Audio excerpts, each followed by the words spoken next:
Hello everyone, this is Mike Bendtson from SCSU TV. I'm here with a longtime UConn Huskies beat writer for the Harvard Current, Dom Amore, and we're going to talk about the upcoming Southern UConn game next week. Now Dom, before we get into next week's game, talk a little about last year and what it meant for both those teams. Yeah, I think it really meant a lot to Southern Connecticut to play that game against UConn. It really set them up for the season. They lost the game by a lot, which you can expect. But Southern didn't try to play a slow-down game, or they played their game. And what it allowed them to do is to kind of get up to speed, to kind of bring their game up to the speed of a major Division I. And then you saw a few days later when Southern played URI, they actually gave them a pretty competitive game. And then, of course, it really set them up when they got back to their level. So I think it was very, very beneficial for Southern. And it was very beneficial for UConn, too, because they played an opponent that's fast, and they tried to push the tempo, and that's what UConn wanted to do for their season. So it was a very, very good fit for an exhibition game, having those two play each other. Southern actually led UConn in rebounding. What are your thoughts on that, and do you think they could possibly do it again this year? You know, UConn struggles in the rebounding area. You know, one of the reasons is because they were a very good shooting team and there weren't as many rebounds to be had. You know, sometimes those numbers get skewed because they're all intertwined with each other. But UConn was only about even in rebounding by the end of the year. They really struggled. They've struggled for the last couple of years in rebounding. I do believe, though, that UConn will be better rebounding this year. You know, they've got 7-foot Amita Brima. I think is going to be a much better player. This year, Phil Nolan is a much bigger player. I think they also have Rakeem Lubin, who I imagine is going to see a lot of time in this game, Kenton Facey. So I think that's going to be a point of emphasis for UConn to rebound better with their big men, not rely on their guards to rebound. And I think that you're going to see a big point of emphasis on that in this game. Now, last year, both teams had an amazing season.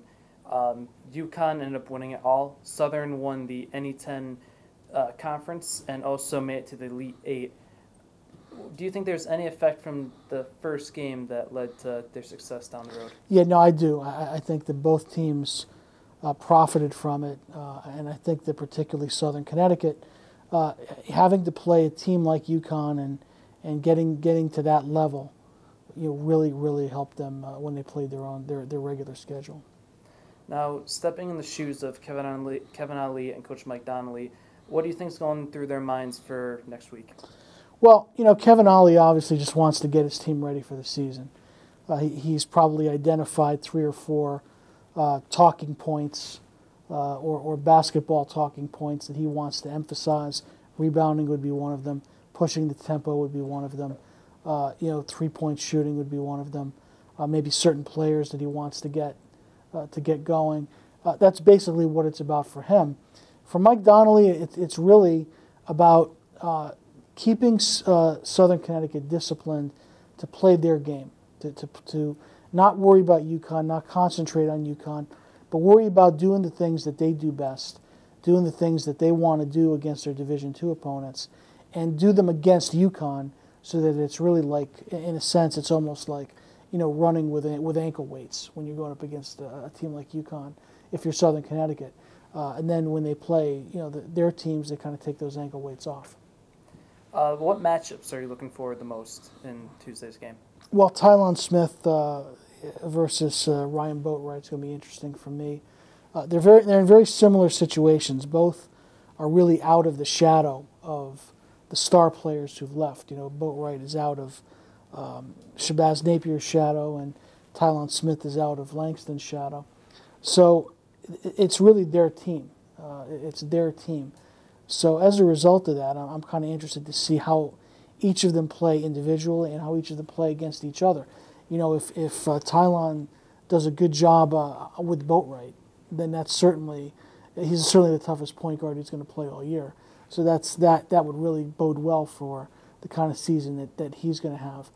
Interested also in seeing Des Williams for Southern. He's kind of an interesting story coming out of CCRI.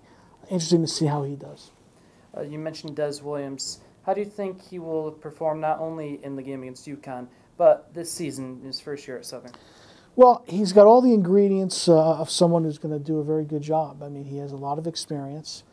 He has that pedigree. His brother is an NBA player and a very, very good player.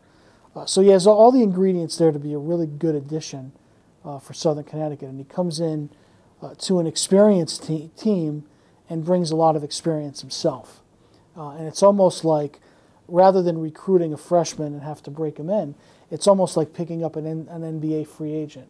You know, when you get a guy who's got his credentials coming in, you know, and as an upperclassman. So I think he's going to be a huge get for Southern Connecticut. Speaking of guys coming in, what do you think about the new UConn recruits, and what do you expect to see out of them Tuesday? You know, a lot of people are talking. Well, I'm going to consider Rodney Purvis a recruit, even though he is a transfer because he's a new player. Very, very exciting player, very explosive player. Stopping his penetration will be something that Southern, I'm sure, will try to do. And if they can contain him at all, again, it's another one of those things that he's probably the best player of that kind. He's certainly the best player of that kind that they'll face. But he's going to be a very exciting player. Sam Cassell Jr. is a very smart player, much like Desmond Williams, a JUCO transfer who brings a lot of experience as well as a lot of skills and pedigree. So I think he's going to be a very good addition. But I'm really excited about Daniel Hamilton. He's a guy that could be a DeAndre Daniels-type player from Los Angeles. 4 older brothers, one in the NBA, one playing pro in Japan. He's from a basketball family. He's very tough, very skilled, and he could be that athletic wing that, you know, Kevin Ollie really likes. Kevin Ollie likes to play positionless. Everybody handles the ball, everybody rebounds, everybody does everything on the floor. That's the way he likes to play, and you know, Daniel Hamilton really fits into that style. So I'm anxious to see how, you know, the pieces for UConn are very, very good, and I'm anxious to see how they fit together. We'll start seeing that on Tuesday. In regards to weaknesses, with UConn, do you think there are any that Southern can take advantage of and maybe give them a good run for their money? No, to be honest. Yeah, and I think Mike Donnelly would probably say the same thing. You know, you're talking about 2 different levels here, and I think what Southern has to do is not really think about taking advantage of a weakness to try to give them a run. They have to think about doing the things that they do and that they want to do against the teams that they're going to play in the regular season, and honing and perfecting those things against this high caliber competition, high caliber speed, high caliber athleticism, high caliber, you know, length and strength. I don't think so. I wouldn't really look at it that way. I look at it more as Southern really doing the things that Southern needs to do to get ready for the season. Looking at the 2 head coaches, Kevin Ollie and Mike Donnelly, how could you compare the 2? Well, you know, Kevin Ollie is, I mean, obviously he's an NBA player for 14, 13 years, played at UConn, extremely passionate about basketball and about his players and about his program. It's really a labor of love for him to do what he did in his second year, to kind of pick up the pieces of a program that had a lot of things going on 2 years ago with Jim Calhoun retiring, the ineligibility, the new league, all those things. But for him to bring that stability to the program, to keep the program stable, and win another championship, it's a tremendous feat. He's probably the hottest coaching name in America right now. And he didn't go to the NBA this year, but I think it's a matter of time before he does. Mike Donnelly is similar in that he's a Connecticut guy. He's Connecticut born and bred. You know, Vito Montelli at St. Joe's and Sacred Heart in Central Connecticut and Post. He's a Connecticut guy through and through, Connecticut style of basketball through and through. But when you do what he's done, when you take a program that was in absolute chaos and disarray, I mean 2-25 2 years in a row, and you bring them to the cusp of the Division II championship, you're ranked second in the country. I mean, you can't go from any lower to any higher than he's done. You have to believe that if he wants to, that he would be a great candidate for a Division I coaching job. You know, I could easily see him coaching one of the Division I teams here in Connecticut if those jobs were to open up, or to coach a mid-major somewhere, and then maybe graduate from there to a high major. So I think what he did here at Southern Connecticut, that's the stuff that really ignites your future, if he wants to. If he wants to stay here at Southern and just be a coaching legend at Southern for 25 years, he can do that too. And there's a lot of good to be said about that. But I think both of these coaches are relatively, Mike's not new. I mean, he's been a head coach for 8-9 years, but he's a very bright young coach with a great future. And I think Kevin is the same way, very bright, great X's and O's guy with a great future. So I think both of these coaches are great young coaches for their level. You mentioned Connecticut style of basketball. Could you talk more about what exactly that is? Well, you know how Connecticut is as a market. It's a state that has a lot of cities in it. Not big cities, but significant cities, and places like New Haven and Bridgeport and Waterbury and Hartford and Stamford, New London. These cities produce a lot of great basketball, a lot of great basketball players, and that's something that I think Mike Donnelly has done a great job of really tapping into. He can get in-state kids to come here and play by putting Southern Connecticut on the map. They're not going to do that when Southern's 2-25, but by doing what he's done, I think he really, and of course with his credentials as a guy who played at St. Joe's and did the things that he's done as a player, I think he really is in tune with what basketball is about in this area, high school basketball. And I think that allows him to really bring in the kind of players from, the New Haven area, the Hartford area, the Waterbury area, that could really, if Southern really corners the market on those kids, they could be a really dominant Division II program. You mentioned kids from the Waterbury area. Last year, Mike Manley had his Southern debut pretty much against UConn and played really well. What do you like about Mike Manley going forward in his collegiate career?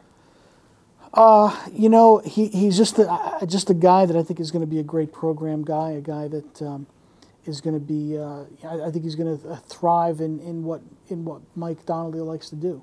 He likes to push the tempo, and I think that's a style that he fits very well in.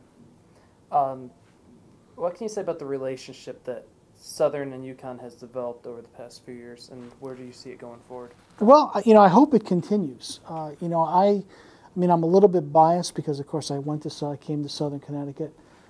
So doing this job that I have now, I love having Southern Connecticut come up to UConn to play.